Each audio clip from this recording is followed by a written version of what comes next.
میں نے عرض کیا تھا کہ ان آیات کا تعلق جو ہے وہ ہجرت سیدنا محمد مصطفیٰ سے ہے۔ حضور صلی اللہ علیہ وسلم کے زمانے میں ہجرت فرض تھی، جیسے نماز فرض۔ یہ تو پھر اللہ نے جب اسلام کو قوت دی، غلبہ دیا، نصرت دی، فتح مکہ کے بعد لا ہجرت بعد الفتح، اس کے بعد حکم ہو گیا کہ اب ہجرت فرض نہیں رہی۔ لیکن کچھ ہجرت کی قسمیں ہیں جو باقی ہیں اور قیامت تک باقی ہیں۔ ہجرت کا معنی ہوتا ہے حاجت سے چھوڑنا، تو گناہوں کو چھوڑنا اور نیکی کی طرف آنا، یہ ہجرت قائم ہے۔ اسی طریقے سے یہ ہجرت بھی قائم ہے کہ جس شہر میں یا جس ملک میں آپ کو اسلام کے فرائض بھی ادا کرنے مشکل ہیں، تو وہاں سے حکم ہے کہ ہجرت کرو، اس شہر کو چھوڑ۔ یعنی جہاں آدمی نماز نہیں پڑھ سکتا، جمعہ نہیں پڑھ سکتا، عیدین نہیں پڑھ سکتا، حلال نہیں کھا سکتا ہے، مجبور ہے، تو اس جگہ کو چھوڑ دے۔ اور یہ غم بھی نہ کرے کہ اگر میں چھوڑوں گا، گھر بھی گیا، زمین بھی گیا، میں یہاجر فی ارض اللہ، جو اللہ کے لیے ہجرت کرتا ہے اللہ اس کے لیے فراخیاں پیدا کرتا ہے۔ اب حضور صلی اللہ علیہ وسلم سیدنا ابو بکر صدیق رضی اللہ تعالی عنہ کی معیت میں ہجرت فرما کے پہاڑ جبل ثور جو ہے وہاں پہنچے، اور اللہ کی شان یہ ہے کہ جب پہلی وحی اتری ہے تو حضور اس وقت بھی پہاڑ پہ تھے۔ وہ جبل نور ہے اور وہاں جو غار ہے وہ غار حرا ہے، اور جب ہجرت فرمائی تو تب بھی آپ پہاڑ پہ تھے۔ یہ جبل ثور ہے اور غار ثور۔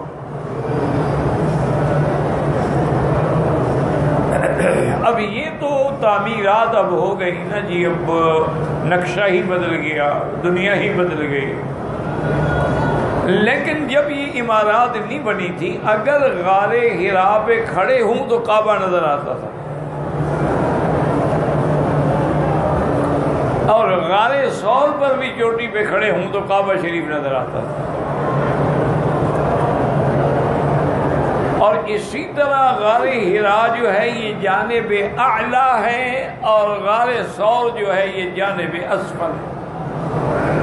اسی لیے اس علاقے کو معلّہ کہا جاتا ہے، جنت المعلّہ۔ اس علاقے کو مسفلہ، مسیال کہا جاتا ہے۔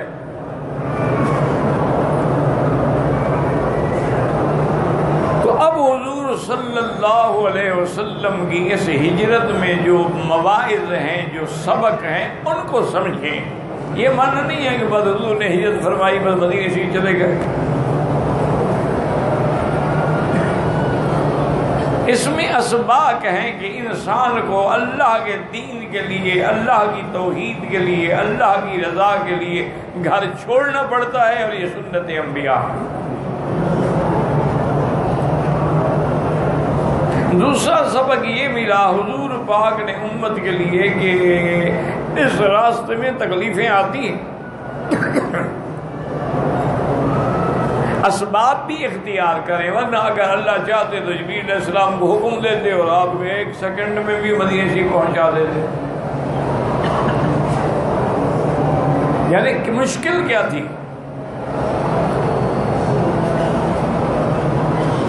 اسی لیے بہت سارے علماء کا اس پر اتفاق ہے کہ جب بادشاہ حبشہ نجاشی فوت ہوئے ہیں، یہ جو محض چلی ہوئی ہے نا نماز غائبانہ جنازے کی، تو وہ امام ابو حنیفہ رحمۃ اللہ علیہ اور امام مالک کے نزدیک جائز نہیں ہے۔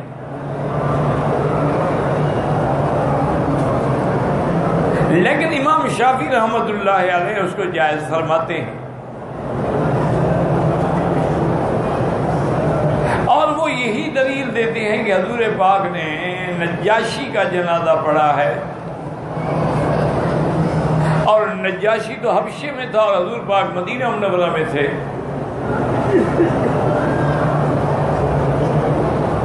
تو علماء احناف جواب دیتے ہیں اور اس کے بڑے متعدد جوابات ہیں. ایک بڑی طویل ترین بحث ہے علمی. مختصر تو یہ ہے کہ بعض علماء نے فرمایا کہ یہ حضور کی خصوصیت تھی، کسی اور کے لیے نہیں ہے. اگر ایسا ہوتا تو پھر حضرت ابو بکر، حضرت عمر، حضرت عثمان، حضرت وہ بھی تو پڑھتے رہے. انہوں نے کیوں نہیں پڑھا؟ تو معنی یہ ہوا کہ یہ خصوصیت تھی.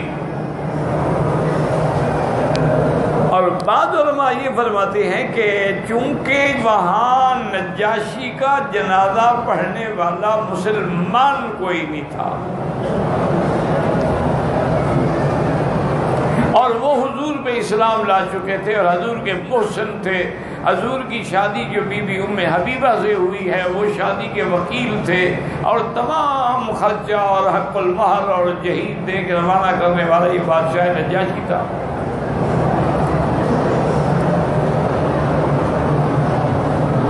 اس سے بعد علماء نے کہا کہ ہاں اگر کوئی ایسا مسلمان ہے ایسے ملک میں وہ فوت ہو گیا کہ اس کے جنازے پڑھنے والا کوئی نہیں ہے تو آپ اس کا پڑھ سکتے ہیں.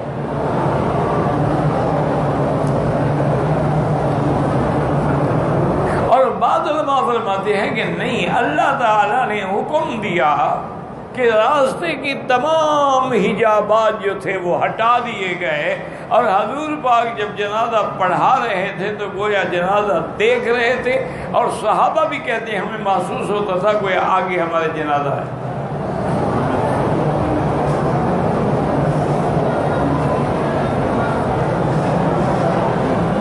تو اس لیے حضور پاک نے وہ جنازہ پڑھا. جو حضرات جائز کہتے ہیں وہ ایک اور دلیل بھی دیتے ہیں کہ حضرت معاویہ مزنی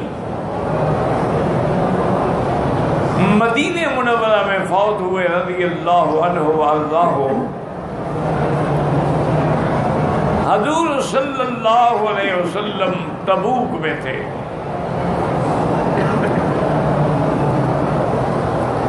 تو آپ کو جبریل علیہ السلام نے خبر دی اور حضور نے ان کا جنازہ پڑھا. تو وہ بھی غائبانہ جنازہ ہوا. اس کی بھی علماء نے دو جواب دیے ہیں کہ ایک جواب تو یہ ہے کہ یہ سند اتنی قابل اعتبار نہیں کہ اس پر عمل کیا جا سکے.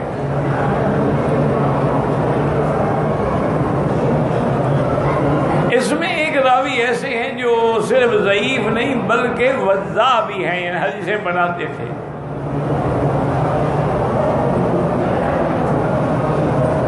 اور دوسرا جواب بھی علماء نے یہ دیا ہے کہ اللہ نے جبریل علیہ السلام کو حکم دیا اور انہوں نے سارے راستے جو تھے پردے ہٹا دیے، زمین سکڑ گئی اور گویا کہ جنازہ حضور کے آگے رکھا تھا.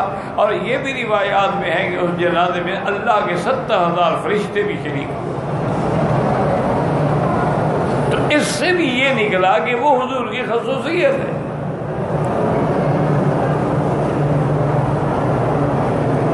اگر اللہ تبارک و تعالی حضور پاک کو مدینے پہنچا دیتے تو امت تو پھر قیامت تک، صحابہ تو خیر پروانے تھے، عاشق تھے، دیوانے تھے. عاشق تو کبھی باتیں نہیں کرتا نا، عاشق تو بس سر تسلیم خم ہے جو مزاج یار میں ہے. جو حضور کے عاشق تھے ان نے کیا باتیں کر رہی ہیں. لیکن بعد میں آنے والے جو لوگ تھے وہ تو کہتے نا کہ جی حضور پاک کو تو جبریل نے پہنچا دیا نا، ہمارے لیے بھی ہجرت کرنا بڑا مشکل ہے نا. اس لیے حضور پاک صلی اللہ علیہ وسلم کو ساری مشقت جھیلنی پڑی.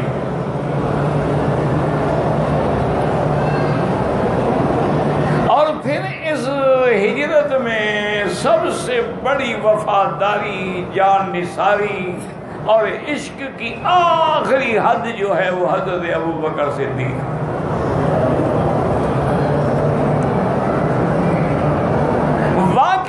حسن حضرت صدیق و صداقت کا مجسمہ تھا.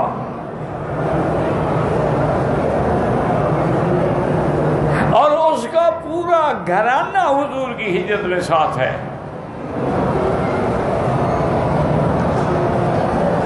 جب حضور اور سیدنا ابوبکر چلے گئے تو ابی قحافہ جو تھے والد تھے حضرت ابوبکر کے،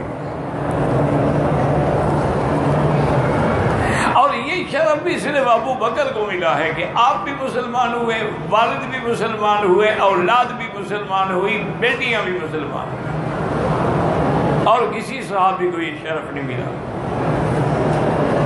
اب حضرت علی ہیں، بڑا مقام ہے، لیکن ابھی طالب مسلمان نہیں ہوئے. اللہ کی مرضی ہے.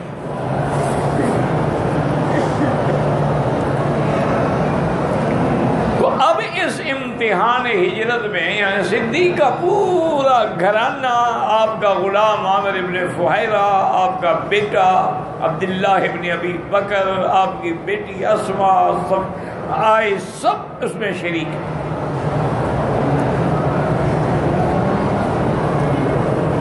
بعض روایات میں آتا ہے کہ حضرت ابی قحافہ نے اپنی پوتیوں کو بلایا، اسماء اور عائشہ کو، کہ ابا جان تو تمہارے حضور کے ساتھ چلے گئے، تم لوگوں کے لیے بھی کچھ چھوڑ گئے ہیں، ہم زندگی کیسے گزاریں گے؟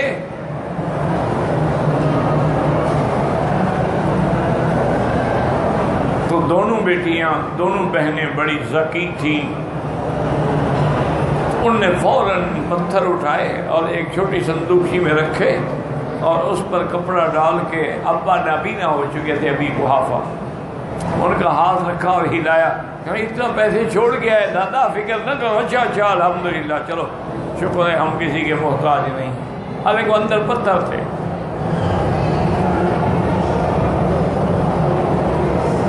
اور یہ قربانی بھی صدیق کے گھرانے کو دینی پڑی کہ جب ابی جہل ناکام ہوا، حضور چلے گئے، اندر سے حضرت علی نکلے رضی اللہ عنہ وارضاہ. تو ابو جہل نے فوراً کہا کہ ابو بکر کے گھر چلو. یعنی ابو جہل کا بھی عقیدہ تھا کہ اگر حضور اپنے گھر میں نہیں تو صدیق کے گھر میں ہو. یعنی وہ بھی حضور کے بعد صدیق کا مقام سمجھتے تھے. ایک مسلمان ہے جو ابھی مسئلے بیان کر رہا ہے.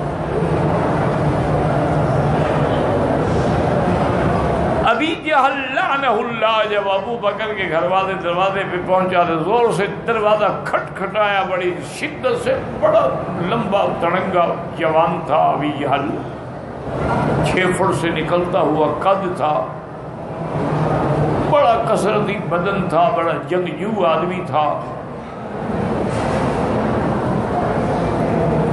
دروازہ کھٹکھٹایا، خدا کی شان ہے کہ بی بی اسماء باہر آئی. اس نے کہا کہ این ابو کے، تمہارا ابا کہاں ہے؟ انہوں نے کہا اللہ کو پتا کہاں ہے.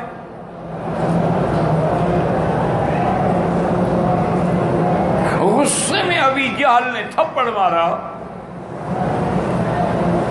بی بی اسماء کے دائیں گال میں تھپڑ پڑا تو بائیں گال میں جو کان میں جو بالی پہنی ہوئی تھی نا وہ بھی ٹوٹ کے کہیں جا پڑی.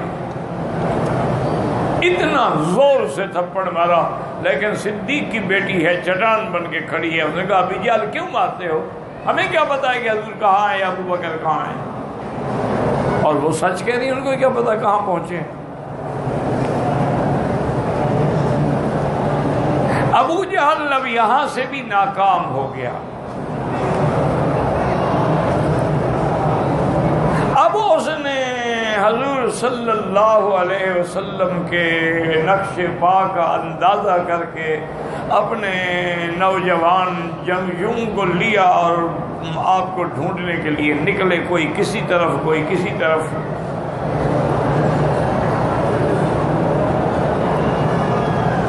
یہ کچھ واقعات جو ہے نا وہ صحیح حدیثوں میں ہمیں نہیں ملتے ہیں، کتابوں میں تو ہیں، آثار میں ہیں.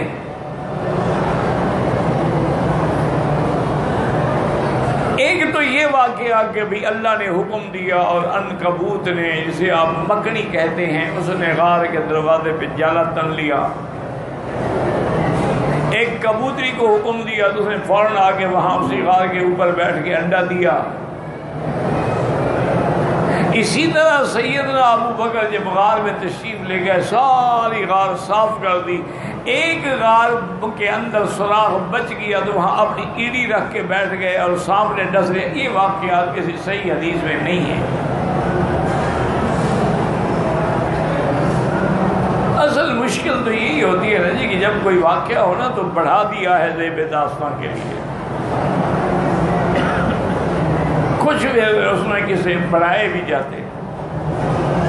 اب دیکھیں نا سیدنا حسین کی شہادت ایک عظیم واقعہ ہے، تو اگلوں نے تو اتنا بڑھایا ہے نا کہ بھی آپ کا جب تلوار کا وار کیا ہے دلجوشن نے تو اتنی دفعہ تلوار آگے، اتنی دفعہ، یعنی تم تلوار دیکھ رہے تھے، گر رہے تھے، ایسا بے ایمان راوی کی روایت بھی قبول ہے۔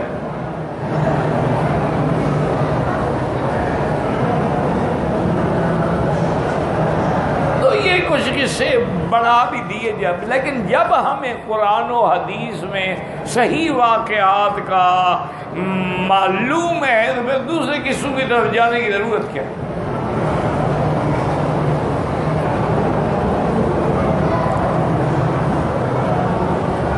کافر ڈھونڈتے ڈھونڈتے ڈھونڈتے پہاڑ کی چوٹی پہ پہنچے۔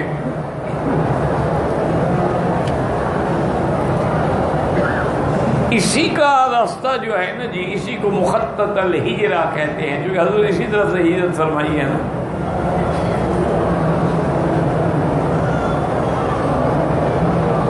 جب اوپر پہنچے غار کے، حضرت ابو بکر نے بھی محسوس کیا، پریشان ہو گئے، غمگین ہو گئے کہ یا رسول اللہ دشمن تو بالکل سر پہ آ گیا، اور اب غار سے نکلنے کا مسئلہ ہی کوئی نہیں نا، کہاں نکلے، کہاں بھاگے، کہاں دوڑے۔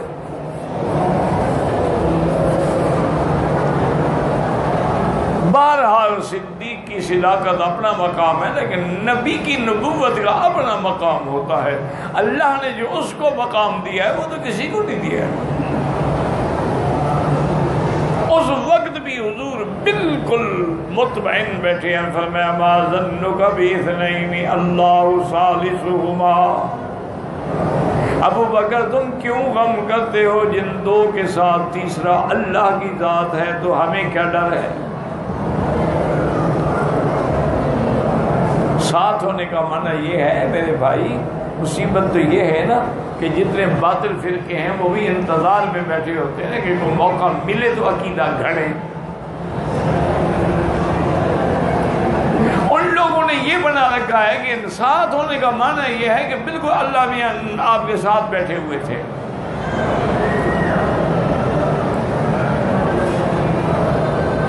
یا جیسے فرقہ حلولیہ جو ایک باطل فرقہ ہے، گمراہ فرقہ ہے، ان کا عقیدہ ہے کہ اللہ حضرت علی کے اندر حلول کر گئے ہیں۔ اب دیکھنے میں تو علی ہے لیکن اصل میں مولا علی ہے، اسی لیے انہوں نے نعرہ بھی یہی بنایا ہوا ہے، مولا علی مدد، یا علی مدد، جو کہ اللہ کو پکارنے کی ضرورت، اللہ تو حضرت علی میں ہے، وہ اللہ کو کہاں سے پکاریں؟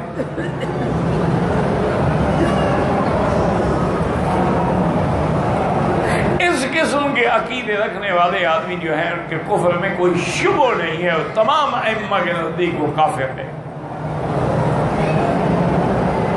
اچھا، شیعہ نے جو حضرت علی کے اندر مانا ہے، حضرت حسین میں، حضرت حسن میں، باقی اہل بیت پہ تو نہیں مانا، لیکن ہمارے لوگ جو ہیں یہ دو قدم اور آگے بڑھ گئے، انہوں نے کہا اللہ خود پیر کے اندر ہے۔ اب اگر 10 پیر ہیں تو 10 خدا ہو گئے نا۔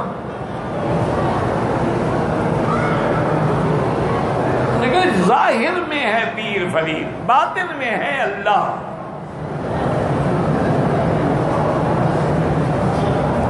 ہمارے سریکی کے تھے ایک خواجہ غلام فرید کے عاشق، حالانکہ خود بڑا عالم تھا، اللہ کا بندہ، اب تو مر گیا، اللہ بخش دے۔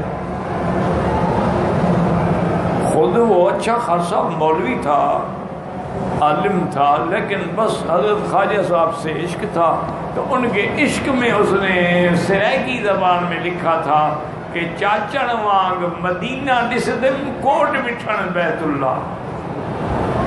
خواجہ صاحب کا گھر تھا نا کوٹ مٹھن میں، کیا چاچڑا میں، تو چاچڑ وہاں تو مدینہ بن گیا.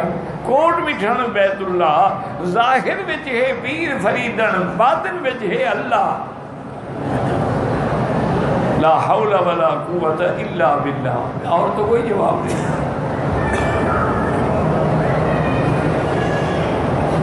اللہ اللہ رحم کر. جب بھٹکتے ہیں نا جی آدمی، اس لیے کوئی ناز نہ کیا کرو کہ میں عالم ہوں، میں واعظ ہوں، میں خطیب ہوں، میں استاد ہوں. میں بھٹکتے دیر ہی نہیں لگتی، اور ہمیشہ ڈوبتے بھی وہی ہیں جو تیرتے ہیں.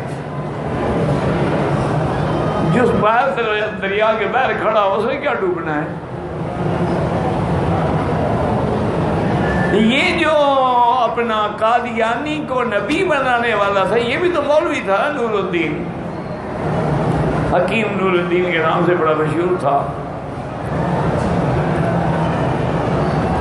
بہت بڑا عالم تھا، بدبخت. قرآن پہ بڑی نظر تھی ظالم کی، لیکن گمراہ ہو گیا. اور جب گمراہ ہوا تو قرآن کی 33 آیات سے نعوذ باللہ مرزا کی نبوت ثابت کی.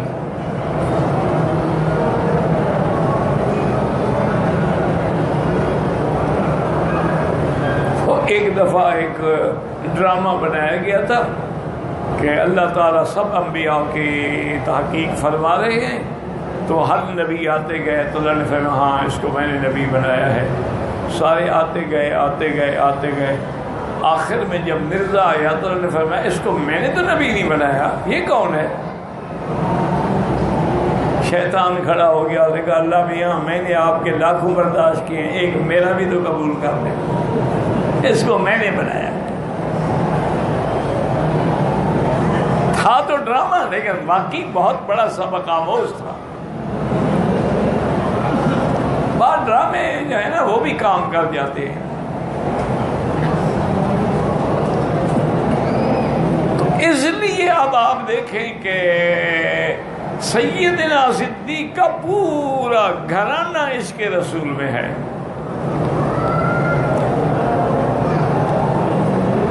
تو اسی منظر کو اللہ نے قرآن میں بھی بیان کیا الا تنصروہ فقد نصرہ اللہ. اللہ نے فرمایا تم میرے مدنی کی مدد نہ کرو لیکن اللہ مدد کریں گے. اذ اخرجہ الذین کفروا، جب آپ کو کافروں نے نکالا مکے سے، معلوم ہوا کہ مکے سے نکالنے والے کافر تھے اور جانے والا ایمان والا تھا. اذ اخرجہ الذین کفروا ثانی اثنین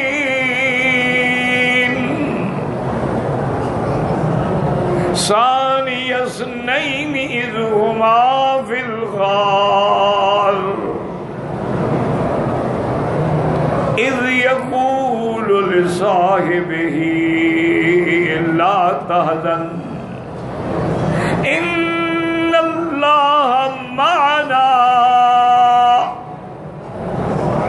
اللہ نے فرمایا جب وہ دو میں سے دوسرا جب غار میں تھے اور جب آپ اپنے صاحب ساتھی سنگی کو فرما رہے تھے، اس لیے علماء نے فرمایا کہ جو صحبت ابو بکر کا منکر ہے وہ کافر ہے، کہ اس کی صحبت تو قرآن سے ثابت ہے.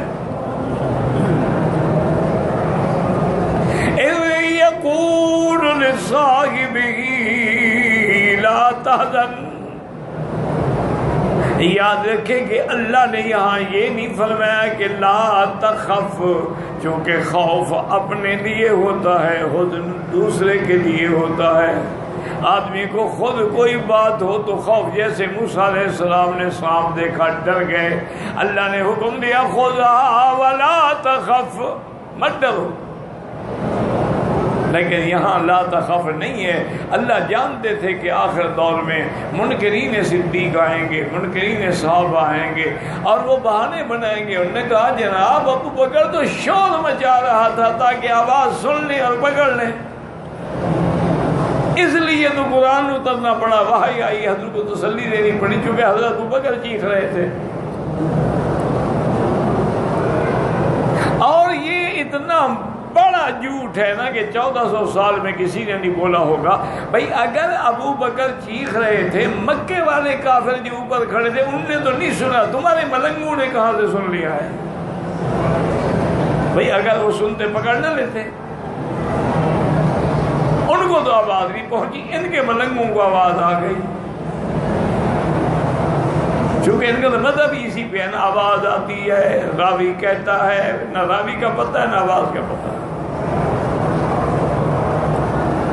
اب ہمارے بدعی حضرات وہ بھی کہ حدیث میں آتا ہے، بزرگ فرماتے ہیں، حضرت نے فرمایا. کون بزرگ بھائی؟ کون سی حدیث؟ کوئی نام تو لو. بس حدیث میں آتا ہے بھی کون سی حدیث ہے؟ حدیث صحیح ہے، حسن ہے، حدیث ضعیف ہے، غریب ہے، منقطع ہے، مرسل ہے، موضوع ہے. کون سی حدیث ہے؟ نہیں، بس حدیث میں آتا ہے. بزرگوں نے فرمایا بھی کون سے بزرگ؟ نام تو لو نا. جھوٹے کے تو کیا پاؤں نہیں ہوتے نا. اس لیے اللہ نے فرمایا کہ اِذْ يَقُولُ لِصَاحِبِهِ لَا تَحْزَنْ. جب حضور فرما رہے تھے ابو بکر میرا غم نہ کرو. کیوں؟ اللہ جو ہمارے ساتھ ہے. تو غم کا کیا معنی؟ اِنَّ اللَّهَ مَعَنَا، اللہ ہم دونوں کے ساتھ ہے. یہ مقام ابو بکر کو ملا ہے. موسیٰ علیہ السلام نے تو فرمایا تھا اِنَّ مَعِيَ رَبِّي سَيَهْدِينِ، میرا رب میرے ساتھ ہے. لیکن رحمت دو جہاں فرماتے ہیں ابو بکر اللہ ہم دونوں کے ساتھ ہے. وَأَنزَلَ اللَّهُ سَكِينَتَهُ عَلَيْهِ وَأَيَّدَهُ بِجُنُودٍ لَّمْ تَرَوْهَا. اب کافر جو ہیں وہ ناکام ہو کے چلے گئے. عاشق کہلانا تو بڑا آسان ہے نا جی. میری جان قربان، کالی کملی والے پہ جان قربان، میرا مال قربان. لیکن صحیح معنی میں عشق کی مقصود جو ہے وہ تو اتباع ہے، وہ تو محبوب کے حکم کی تابع داری ہے. وہ نہیں کریں گے کہ ہم جان قربان ہے لیکن داڑھی منڈاتا رہوں گا. ویسے حضور آپ پر جان میری قربان ہے لیکن میں سود کھاتا رہوں گا.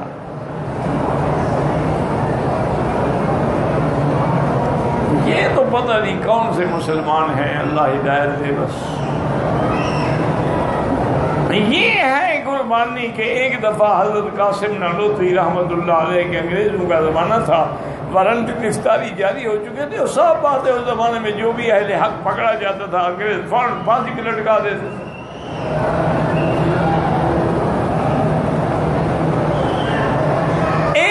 ایک دل میں 500 علماء کو پھانسیاں دی گئی.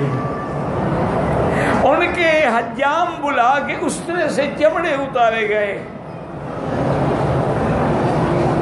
چمڑے اتار کے ان پہ نمک اور مرچ کے پانی کے چھڑکاؤ اور سپرے کیے گئے. لیکن اہل حق اللہ کے حکم پر اپنی بات پہ پابند رہے.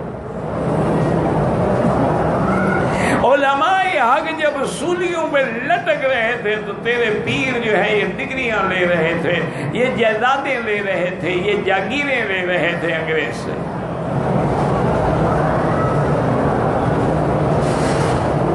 اور جو اہل بدعت لوگ ہیں وہ سبحان اللہ ان کی شان میں صفا سے نامے لکھ رہے تھے کہ آپ کی حکومت تو اللہ کا ہم پر سایہ ہے.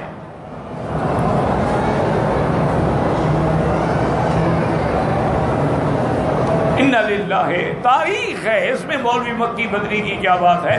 تاریخ اٹھا کے پڑھ لو کہ جنگ آزادی میں کن لوگوں نے مار کھائی، پھانسیاں چڑھے، اور کن لوگوں نے جاگیریں لی.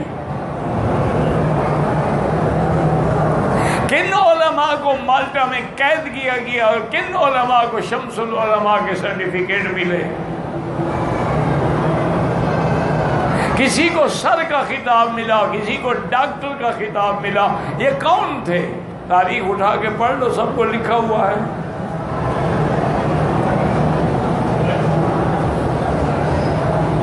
اب دیکھیں کہ پورا گھرانہ اسی خدمت میں. عبداللہ ابن ابی بکر آتے ہیں رات کو، وہ آگے سارے مکے کے حوالات آپ کو پہنچاتے ہیں، اور آپ کا غلام بکریاں لے کے آتا ہے، دودھ بھی پلاتا ہے، اور حضور کے جو پاؤں کے نشان ہیں ان کو بھی ختم کر کے چلا جاتا ہے۔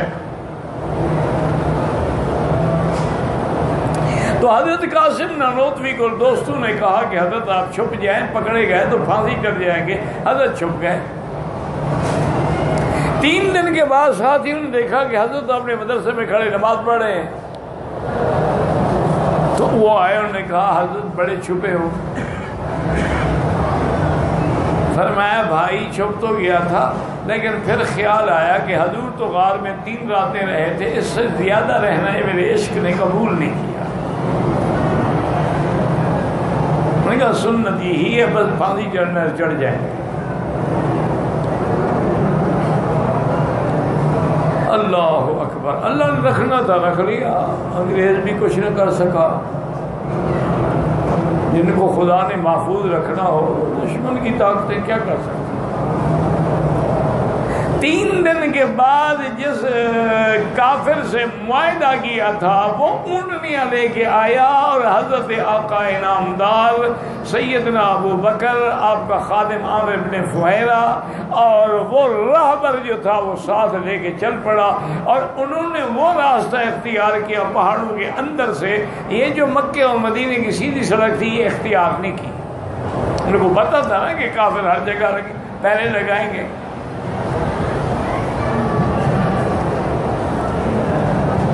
حضور صلی اللہ علیہ وسلم جب مکہ کی سڑک پر تشریف لائے تو آپ کے آنسو آ گئے۔ رابو کے قریب جہاں سڑک ملتی ہے نا، اس جگہ پر جب پہنچے تو بکا رسول اللہ صلی اللہ علیہ وسلم، رونے لگ گئے۔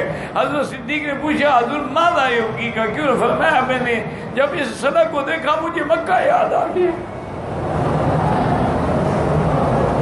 اللہ اکبر۔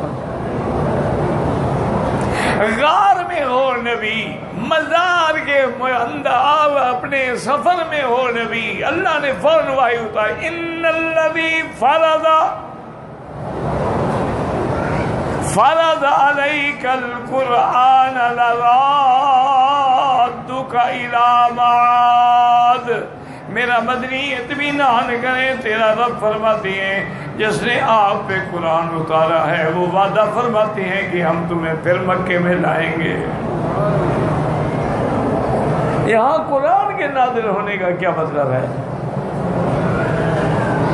کہ جس رب نے قرآن اتارا ہے، قرآن فرض کیا ہے، علماء نے فرمایا کہ جیسے قرآن کو اترنے میں کفر کی طاقت نہ روک سکی، تیرے مکے آنے میں بھی کوئی نہیں روک سکے گا۔